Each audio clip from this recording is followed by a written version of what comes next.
গরিব চাষির গল্প। এক গাঁয়ে একজন গরিব চাষি বাস করত। তার নাম ছিল হরিদাস। সে খুবই পরিশ্রমী ছিল, কিন্তু জীবনে তেমন কিছু অর্জন করতে পারেনি। তার এক টুকরো ছোট জমি ছিল, যেখানে সে সারা বছর চাষ করত, কিন্তু সেই ফসলও বেশিরভাগ সময় তার পরিবারের খাবার জোগাতেই শেষ হয়ে যেত। একদিন হরিদাস তার জমিতে কাজ করতে করতে ক্লান্ত হয়ে ছায়ার নিচে বসে বিশ্রাম নিচ্ছিল। তার মনে হতাশা, আমার এ জীবন আর কতদিন চলবে? এত পরিশ্রম করেও দারিদ্র্য আমাকে পিছু ছাড়ে না। হঠাৎ এক বৃদ্ধ লোক তার সামনে এসে দাঁড়ালেন। লোকটি বললেন, হে চাষি, তুমি কেন এভাবে দুঃখ করছ?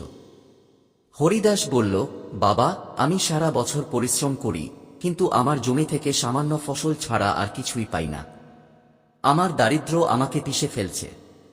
বৃদ্ধটি মৃদু হেসে বললেন, তুমি কি জানো, সাফল্য সবসময় ধন সম্পদের উপর নির্ভর করে না। চেষ্টা আর সততাই মানুষের সবচেয়ে বড় সম্পদ। যদি মন থেকে বিশ্বাস করো আর কঠোর পরিশ্রম চালিয়ে যাও, তাহলে অবশ্যই একদিন ভাগ্য তোমার সহায় হবে। এই কথা শুনে হরিদাস নতুন উদ্যমে কাজ শুরু করল। সে নিজের জমির পাশাপাশি অন্যের জমিতেও কাজ করতে লাগল। দিন যত গড়াতে থাকল, হরিদাসের শ্রমের ফল আসতে শুরু করল। ধীরে ধীরে সে আরও জমি কিনতে পারল এবং তার ফসলও বাড়তে লাগল। বছর কয়েক পরে হরিদাস আর গরিব চাষি ছিল না। সে পরিশ্রম আর ধৈর্যের কারণে গ্রামের একজন সম্মানিত কৃষক হয়ে উঠল। এই গল্প আমাদের শিক্ষা দেয় যে পরিশ্রম, ধৈর্য আর বিশ্বাস মানুষকে দারিদ্র্য থেকে মুক্তি দিতে পারে। যতই দুঃখ আসুক না কেন, চেষ্টা থামানো যাবে না।